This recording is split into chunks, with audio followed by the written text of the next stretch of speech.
As promised, this is my review of The Strange Case of Dr. Jekyll and Mr. Hyde by Robert Louis Stevenson. Um, as a writer, there are a couple of things that I believe about the craft of writing, and Jekyll and Hyde is a pretty good opportunity to talk about both of those things. First of all, I don't like plot twists. Not generally speaking. Plot twists, I think, not a lot of people these days really appreciate what they're supposed to do, or even what they are. A plot twist isn't just when something unexpected happens in a story. Most stories have, you know, unexpected things happening in them. That doesn't make it a plot twist. A plot twist is, should be, something that changes your perception of everything that you've read up until that point. Something that gives you a new perspective on the characters, on the story, potentially on yourself.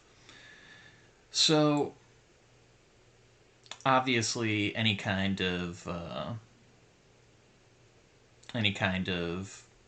just plain old unexpected turn in a story has the potential to do that, but it doesn't always happen. The thing about Jekyll and Hyde is it's such a well-known plot twist that you can't really go into the story and get that kind of experience that people who read it back in the 1800s had. You can't really put yourself in their shoes, especially since this is a kind of plot twist that has been used in many different ways down through the ages. Some directly referencing Jekyll and Hyde, some finding other ways to do it. It's the twist that Jekyll and Hyde, of course, are the same person. You know, they're the two sides um, that Dr. Jekyll has found a way to bring out his evil side, to manifest it as somebody who is pure evil, someone who, when everyone encounters him, they can tell that there is something really wrong with this person, and they can't really describe it, they can't really understand it, because they don't know who Mr. Hyde is until, of course, the end of the book, when it's revealed through, well, anyway, the thing is, if you know that that's the twist going into it, that obviously changes your experience reading the book. But that's another reason that I don't generally like plot twists, because I think that some books and some movies and other stories become all about the twist, and the writers will put all their effort into making that twist the point of the book, the point of the movie, the point of the story. And when you do that, you sacrifice a lot of other important qualities. Now, here's the thing about Jekyll and Hyde, it doesn't sacrifice those other qualities. One of the things that I believe as a writer is that the characters are the most important part of the story. Now, Jekyll and Hyde are not really the main characters. The main character is a man named Utterson. He's a lawyer. He's Dr. Jekyll's friend. And when he hears a story about Mr. Hyde doing something so evil and so heinous that everybody who witnesses it it is shocked and appalled. Utterson remembers that his friend Dr. Jekyll recently revised his will,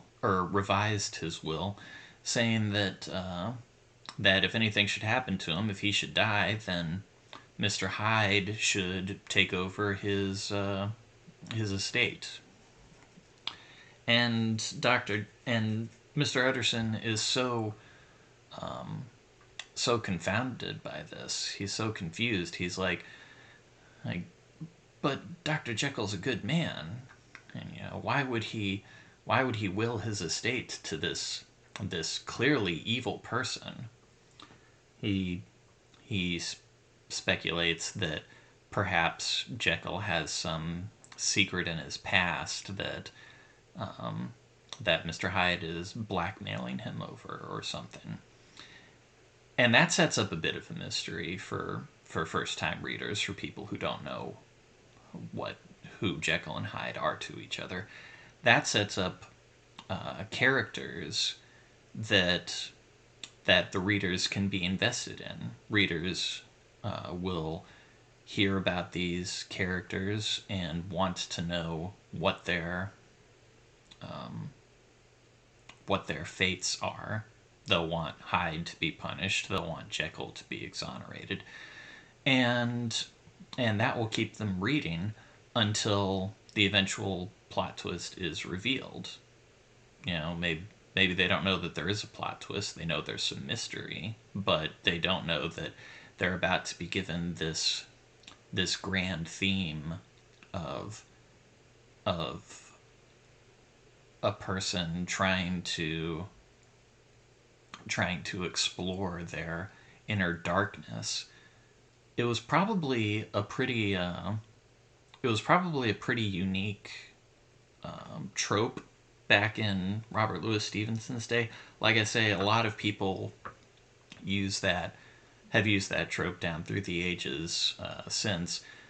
One of the most famous ones, of course, is the Incredible Hulk, the Marvel Comics character, Dr. Bruce Banner. Not intentionally like Jekyll did, but he is able to manifest his anger and his rage. And just like Jekyll and Hyde, he and the Hulk are actually two separate personalities. There's no twist. We're not hiding the twist from anybody with this. Marvel Comics is right out there in the open with the fact that Banner and Hulk are two entities in one form, and that's always been the most interesting part of his character. How are Banner and the Hulk going to get along with each other? They don't like each other, but clearly they just can't get rid of each other. So what do they do about each other? It's the characters that are interesting here. As you can see, that's what's kept the story of Jekyll and Hyde so interesting down through the ages. Now, there are a few other interesting things about it. I don't want to give away too much about the story, but there are some interesting things to note about Jekyll and Hyde. Hyde himself is not some monstrous creature. If you've seen movies like Van Helsing or The League of Extraordinary Gentlemen, then you'll probably think that Mr. Hyde is supposed to be, like the Hulk, in a weird recursive characterization kind of way. They've gone back and taken the characters of Jekyll and Hyde and made Mr. Hyde into a big hulking beast. But that's not how he is in the story. In the story, he's actually kind of a short man, supposed to be representative of the fact that Dr. Jekyll, even though he has a dark side, it's not a very big dark side. So when his dark side manifests, Mr. Hyde is short, And everybody kind of describes him as dwarfish, even. And something that they, something else that they always say is they expect Hyde to be deformed in some way, where when they keep looking at him and they keep expecting him to be deformed, but when they look for the deformity, they can't really find it. It's like they perceive a deformity in him, but it's not one that they can describe. I think that's a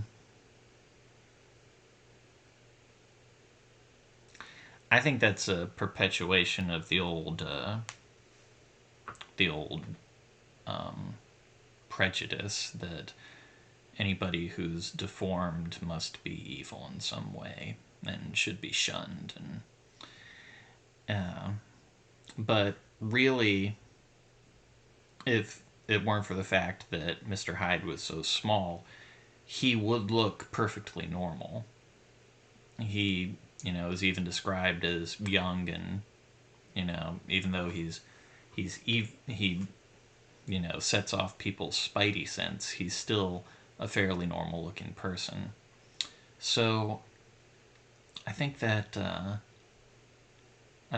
is something that should be kept in mind.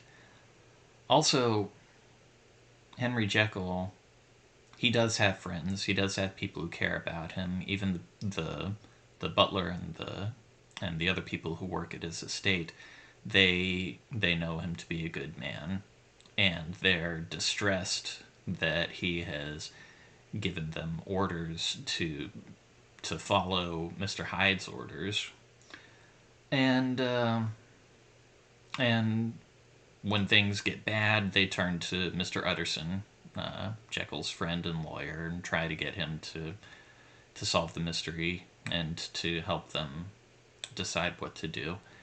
It's a good cast of characters, and it's a good way for Robert Louis Stevenson to emphasize the differences between Jekyll and Hyde. But he also points out that Jekyll himself is not purely good, because obviously he does have a dark side. Somebody who is capable of doing horrible things. That person is always within Jekyll. That person is always part of him. Whether he takes the potion to turn himself into Mr. Hyde or not, he still has the propensity to become like him and even become him. So for all these people who love Jekyll and who care about him and want him to be safe, it's important to remember that he does still have a killer in him. And that's an important lesson, one that I think perhaps people in Robert Louis Stevenson's time might not have been ready to hear, but one that I think everybody needs to hear. No matter how good we think our friends are, no matter how good we think our family are, no matter how good we think we are, there's always somebody inside of us, perhaps not that deep inside of us, who could be an ugly green rage monster just waiting to come out. Or it could be something more subtle, something more devious. It could be something evil. And that's a theme that I think has made Jekyll and Hyde such an enduring such an enduring tale, such an enduring trope down through the ages. One that is always worth exploring, whether you try and put it up as a twist or not. Like I say, it's been done so many times that people practically expect it now. I mean, you really can't fool a lot of people with that anymore. But it's something that you see in a lot of fiction. People trying to figure out who they are, who their friends are, who their family are, who we all really are. That's the real enduring quality of this story. And that's what I think makes it such a classic. All right. Well, that's it for tonight. That's it for this stream. Next week, I'll be reading Frankenstein by Mary Shelley. I'm going to be going through a lot of classics on this channel. Last night, I read silently. I read A Strange Case of Dr. Jekyll and Mr. Hyde for 2 hours, and I read it silently because, frankly, I don't even like talking for this long, let alone for 2 hours. But perhaps when I read Frankenstein, I'll speak up every now and then just to make the stream a little more interesting. Or if anybody comes on and watches while I'm live streaming, they can ask me questions about it and I'll answer. But anyway, thank you for watching. I'll see you next week.